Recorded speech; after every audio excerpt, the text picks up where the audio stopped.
Picking up where we left off, now we're going to look at feeding relationships, so not just producers versus consumers, but how they're all linked together. And so when you model those feeding relationships, you can look at this in a very straightforward, very linear way, like seeds are eaten by rodents, which is eaten by a snake. That does tell you where the energy is going. Those arrows point out the direction of the energy flow, but it's a very simplified or simplistic way of looking at feeding relationships. It leaves a lot of information out. So often we'll use food webs to represent what species are actually eating, and then from those webs you can isolate food chains. So you can isolate the same seeds to rodents to snake chain from this web. So here's a bit more realistic of a web. And so just like I said before, you can use these webs to isolate different food chains. So there's one from vegetation to herring to bald eagle. Here's another from vegetation to mosquito to salmon to killer whale. You can also use these to find generalists and specialists. So those words kind of describe what they are. So a specialist is an organism that specializes in feeding on only one thing. And according to this food web, a rat is a specialist. Now, are rats really specialists? Probably not, but just going off of this food web information, it's showing that it only eats snails. So if those snails were to be removed from the ecosystem, according to this food web, the rat would be in a lot of trouble. It would not have a food source. You can also find your generalists. So the bald eagle would be a generalist. You can follow those arrows and where the arrows are going into, because that's what things are eating. And so we're seeing the bald eagle eats voles, it eats rats, it eats herrings, it eats salmon.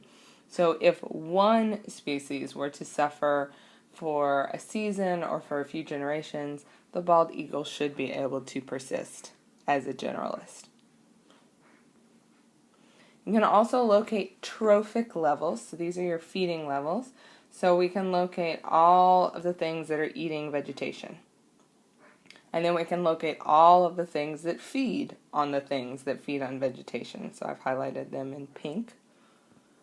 And then, again, just tracing those arrows, you can look for anything that eats something that's pink. And so there they are again. So notice that a lot of these organisms are eating on many trophic levels. And we've given those trophic levels names, so we'll go over those on this slide.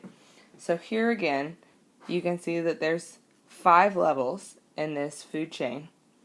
5 levels is pretty much the maximum that terrestrial food chains and food webs can support. In the marine ecosystems, you see quite a bit more of just things that are larger eating things that are smaller, so you can get a large number of levels, but generally 3, 4, 5 levels is the max. So here are their names. So we have the producer level. Grasshoppers represent the primary consumers, herring the secondary consumers, harbor seals the tertiary consumers, and killer whales the quaternary consumers. Notice that I'm not just saying primary or secondary. Those words have a lot of other meanings. You need to pair them with the word consumer so that we know you're talking about a feeding level. And here's another way you might see it represented, where they, instead of saying primary, they say first level or first order consumers. But again, notice that grasshoppers are really the second level in the food chain, but they're the first consumer. And so that gets confusing sometimes, because if you're counting the steps in the food chain, you have to first count the producers and then start numbering the consumers, because there are many consumers. Okay, so here's another key big picture idea when we're talking about energy flow and trophic levels, and that is the 10% rule, sometimes called the rule of 10. And so notice here that each trophic level is feeding on the level below it, but according to the 10% rule, only about 10% of the previous level's energy is available to the next level. So why is that? Well, let's look at the rabbit here. To stay alive, that rabbit needs to transform some of the energy from the 1,000 kilocalories that she consumed into energy her cells can use for mechanical work. So things need to be done in that rabbit's body. And so that's her metabolism, the rabbit's metabolism. And so that metabolic work generates heat as well as things getting done. And so that heat is given off to the surrounding environment. And that actually causes about 90% of the energy she consumed, it's lost that way as heat because of her metabolism. So only about 10% of what the rabbit ate actually gets turned into calories that the snake can eat. So for the snake to consume 1,000 calories, the rabbits would have to feed on about 10,000 calories. So this applies to us, and it's something humans need to think about, because when we choose to eat higher on the food chain, every level in that food chain we've climbed up to be feeding there, we're really consuming 10 times more calories on the level below it. So, it might take 1,000 calories of grass or hay to make 100 calories of beef. And let's face it, when we eat beef, we're probably not just eating 100 calories of beef.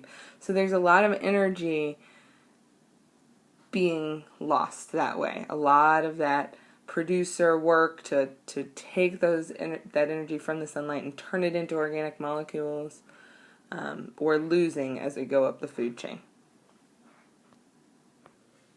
You might have noticed that the last picture looked a little bit like a pyramid, and we do choose to represent the trophic levels in pyramids sometimes. And so energy pyramids, because of the 10% rule, always look like pyramids, where there's a large base at the bottom and very, very small amounts of energy available in those upper trophic levels. But we can look at a couple other types of pyramids as well. One is biomass. And biomass is the dry mass, the dry weight of whatever group you're talking about. So in this case, we're talking about each trophic level as a group.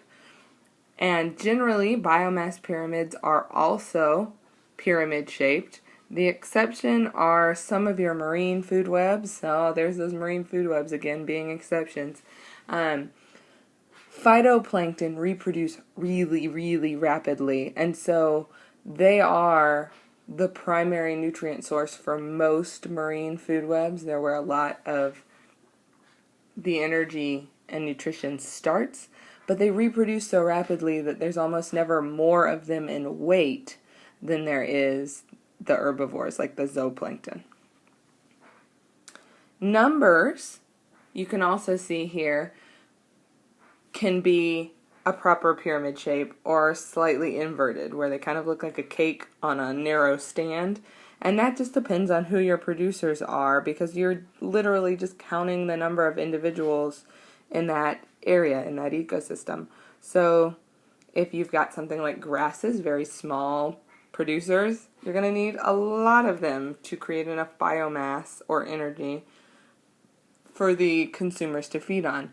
But if you're looking at a large producer, like forest species, tree species, you can have a small number of trees representing a much larger number of consumers.